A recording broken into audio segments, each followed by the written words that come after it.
Great. So I'm going to talk about marketing, cutting through the confusion, and give some simple steps to move your business forward. Marketing for a lot of people is a mystery, and I'm hoping to clarify some of that for you. So first, the number one biggest mistake that I see all the time, is talking to your customers about you rather than talking about them. I see it on the web, in websites. I see it on promotional materials. I see it in social media. Everybody's talking about themselves.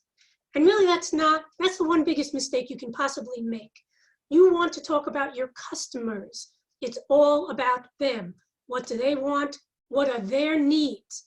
And when you really listen to that, and only then, you can discuss how to solve them. And then you can start talking about you and your company. Okay? So remember, it's all about the customer. Think about the customer. Customers are often referred to as target market. That's who should you be selling to? What's your target market? When I first started my business, I figured that everybody who was breathing was my target market.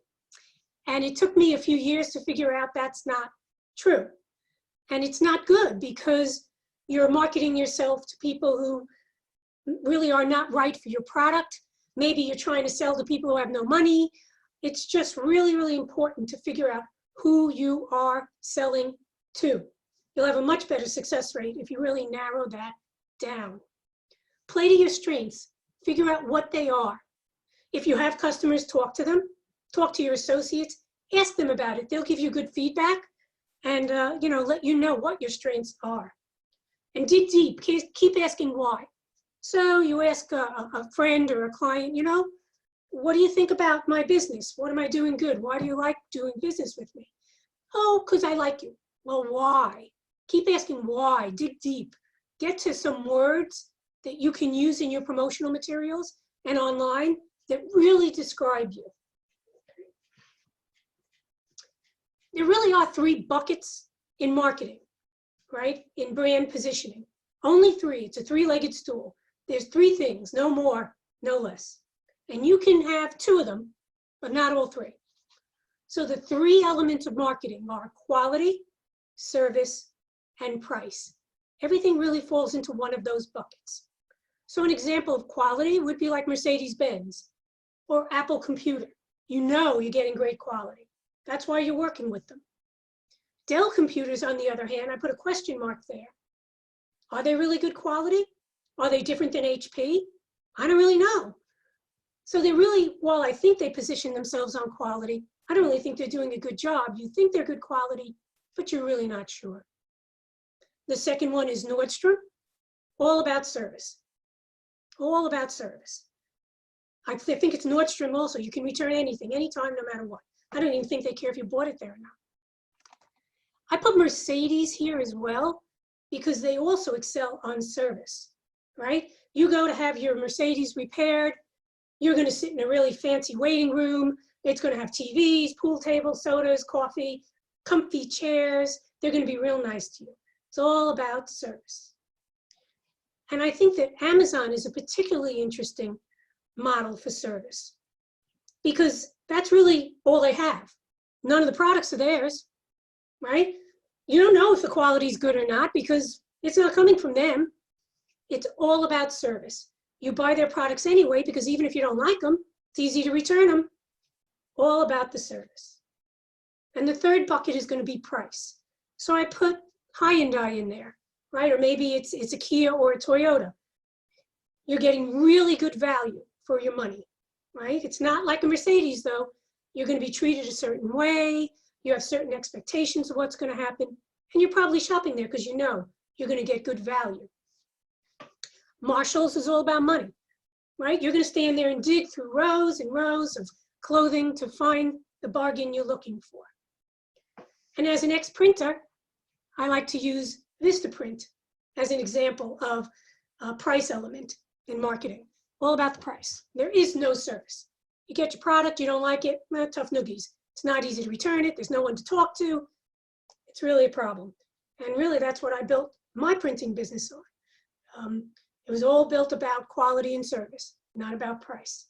And that gets back to the point I had about figuring out who your target market is, right? If somebody was lowballing on price, oh, Holly, can you print this? I got a better price elsewhere. I'm going to say no, because I can't give you great quality, great service at a cheap price. I'll go out of business. So those really are the three elements you should be thinking about.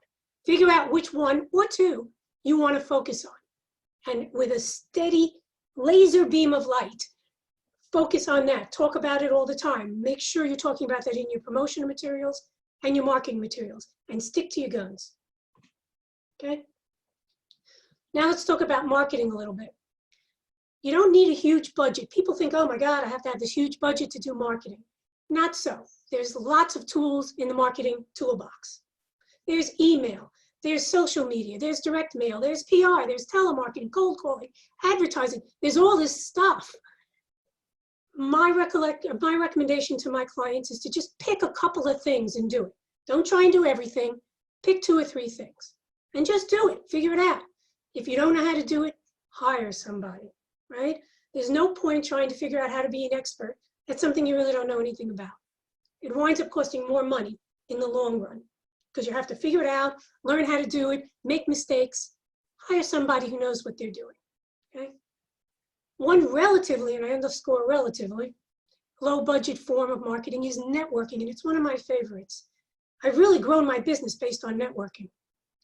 I get involved, I join something, a committee, a board, somehow or another, I get involved because it's all about building relationships, right? Just going to lunch and sitting next to somebody isn't going to bring you business. You have to get to know that person, and a great way to do that is getting involved. Some examples of networking are chambers of commerce, BNI is a good networking group, and of course, NJAWBO, big bold letters. Nonprofits are a great way to network and at the same time give back. Things like Rotary clubs, religious organizations, they're great for business. People often don't think of their religious organization as a place to do business. I don't know about you, but when I go to a wedding, I bring business cards. Okay. And here's a networking tip that I like. When I go to a networking meeting and I'm there by myself and there's all these people standing around talking, I find someone in the crowd, one person, and I go over to that person, even if they're standing and doing this with their phone, and I compliment them. Wow, what a nice tie that is. Ooh, pretty scarf. The next thing you know, they're talking about it. Their kids gave it to them. It's a Mother's Day, Father's Day present. Now you're talking about their family and you're building relationship. Now remember, it's about them, not you. I hate it when I go to a networking group and somebody comes over to me and immediately starts to tell me all about them. I get out of that situation as quickly as I can. I go to the ladies' room or go get a drink. It should be about them, not you. And then they'll remember you. Another thing about networking, you get all these business cards. I have a stack of business cards. What do I do with them? You build a database. Just putting them in a drawer isn't going to help you. It can just be an Excel database. There's lots of apps that help you do it, but start to build a database. It will help you later on. Simple Excel spreadsheet, first name, second name, address, city, state, phone number, email. That's all you need, right in a row, all across, okay? And then follow up with interesting emails, not promotional offers. I don't know about you, but it happens to me all the time. I go to a networking group, I meet somebody, next thing I get home, I'm in my email and I'm getting all kinds of stuff from them, selling me everything from financial services to insurance to everything. And that really annoys me. Get to know me a little first. Give me some information. Give me something helpful to me. Okay? And more tools, more stuff. Blogs, email. Lois is going to do a great presentation coming up on email, social media. They're all the gift that keeps on giving. And I say that because you write a blog, you can use it in your email and you can use it in your social media.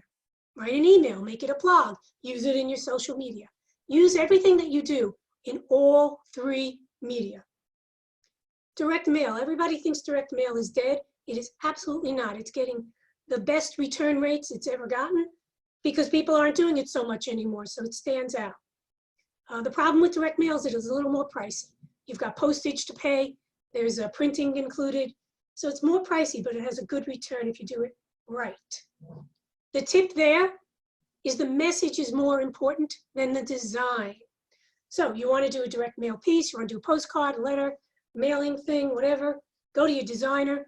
They do this beautiful design. It looks great, but you can't read the copy and you don't know what the heck they're talking about. I see this mistake all the time. The message is more important than the design. The words are more important than the pictures. Make sure it looks good, but make sure your message is getting across. Okay? And remember your database. You've gotten all these cards, put them in an Excel file or a CRM management tool. You got to use it. Email them, send them things, call them if you like, right? But whatever you do, remember, it's not about you. It's about them. Give them useful information. Don't just sell them. Okay? I want to talk for a minute about certification. People ask me about it all the time. So certification is like an insurance policy. You want to make sure you have it when you need it, okay? So I have all kinds of insurance policies. I've got health insurance, car insurance. I may not use my car insurance for years, but when I get into an accident, I'm going to be really pleased I have it. Certification, WBE, SBE, which are done by the Treasury Department. WeBank is another good type of certification. There's 8A certification for socially or economically disadvantaged people, businesses. They're all fine, they're all good, but you wanna have it when you need it. So you fill out all the forms, it takes some time. It's not a big deal, you just do it. Then you get a phone call. I can't tell you how many times I got calls from people and the first question they had was, hey, are you certified? Yeah, I am. Oh, great. Next thing you know, I've got a $20,000 printing job. So certification is a really important thing to have. And it also gets you into databases that are used by government agencies and primes, which are people who do business with government agencies, and then they can find you. So it's really a good way of marketing and advertising your businesses, okay? And I think that's about it for me. Holly Kaplansky, my business is Red Wagon Consulting. If anybody has any questions or just wants to talk about their marketing with me, I'd be more than happy to do that. This is my contact information here. Wonderful.